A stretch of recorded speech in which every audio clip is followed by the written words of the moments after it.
هلو گایز، من آرتا ومپایر هستم. به یه ویدیو دیگه از من خوش اومدیم با یه داستان ترسناک دیگه، یک داستان خفن که برای من ترسناک نیست.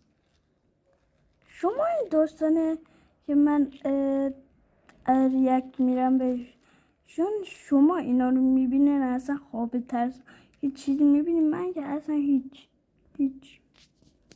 این اتفاق وقتی دانشجو بودم افتاد. اون موقع 20 سالم بود. داشتم واسه امتحان بیولوژی درس میخوندم که هم اتاقیم یهو اومد تو اتاق. فکر کنم مست بود. خلاصه تمرکز درس خوندنم رو گرفت، ولی اوکی بودش. یه جورایی به این رفتاراش عادت داشتم. اون دختر پر انرژی و پارتی برویی بود و منم بچه درس خون بودم. سعی کردم دوباره رو درس خوندنم تمرکز کنم، ولی اون پشتم رو نوازش کرد و با همون حالت مستش خندید و گفت جاسمین بی خیال، هر دفعه میبینمت سرت تو کتاباته. منم هر وقت تو رو میبینم بوی الکل و استفراغ میدی. به هم اخم کرد و گفت خیلی خوب، اگه فردا شب با هم بیای پارتی من قول میدم کل هفته ساکت باشم. چطوره؟ دلم میخواست بگم نه، ولی بعد بهش فکر کردم. یعنی من واقعا همیشه داشتم درس میخوندم. تازه از اون ورم اگه میرفتم تا یه هفته صداش در نمیومد.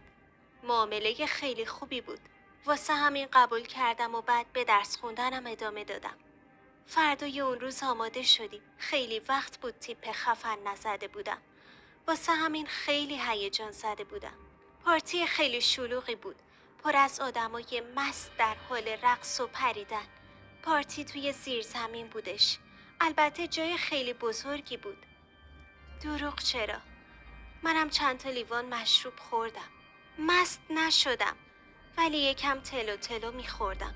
تو همون حالت نیمه مست بودم که یه پسری جلوم ظاهر شد و شروع به صحبت کرد. خیلی جذاب بود. بهشم نمی اومد مست باشه. خلاصه اسممون رو رد و بدل کردیم. یادم موهای قرمز و چشمای آبی داشت. سفید بود و قدش هم حدود 180 اینا بودش. اسمش لوک بود. گفتیم و خندیدیم و در مورد درس و دانشگاه و این چیزا حرف زدیم. حدود نیم ساعتی با هم حرف زدیم. لوک گفت من دارم میرم یه آبجوی دیگه بگیرم. تو هم میخوری؟ منم گفتم چرا که نه. خب داشت خوش میگذشت بهم. یکم بعد با 2 تا آبجو اومد و صحنه بعدی که یادمه داشتیم توی یکی از اتاقای پارتی بوس و اینا میکردیم. زیاد طول نکشید و بعدش ازم پرسید میخوای بریم خونه ما؟ منم مؤدبانه پیشنهادش رو رد کردم. میدونستم دنبال چیه. تازه فردا صبحم باید میرفتم دانشگاه. چرا واقعا گفت نه یار دیگه، قول میدم بهت خیلی خوش بگذره. یادمه هی اصرار میکرد که منو با خودش ببره، ولی وقتی نه محکم منو شنید دیگه بیخیال شد. یه چشم قره‌ای به هم رفت و شمارش هم روی کاغذ برام نوشت و بعد آروم توی گوشم گفت اگه نظرت عوض شد بهم زنگ بزن.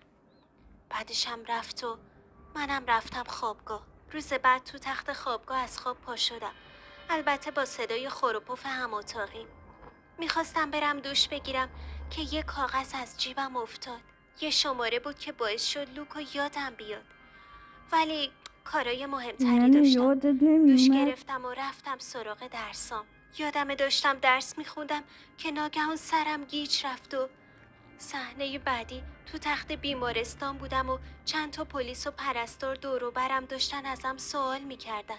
فهمیدم که یه آلرژی خیلی خطرناک داشتم که از طریق آب دهن کسی که لاشه و گوشت مونده خورده باشه منتقل میشه. خیلی عجیب بود. من هیچ کسی رو بوس نکرده بودم. خودم هم هیچ گوشت فاسدی نخورده بودم. ناگهان یادم به لوک افتاد. به پلیس راجبش گفتم و شمارش رو بهشون دادم.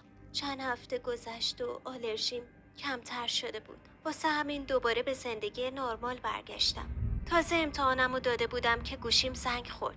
جواب دادم. پلیس بود. گویا تو خونه لوک 2 تا جسد زن پیدا کرده بودن که کاملا متلاشی شده بود. اون جسدها ماه‌ها تو آپارتمان لوک بودن. دستام شل شد. یعنی من اون شب داشتم یه آدم خور رو میبوسیدم. وای، اگه اون شب قبول میکردم برم خونش چی؟ اون وقت منم یکی از اون جسدها بودم. خب امیدوارم از این ویدیو خوشتون اومده باشه. لایک و کامنت سابسکرایب فراموش نشه. تا ویدیو بعد، خدا نگهدار.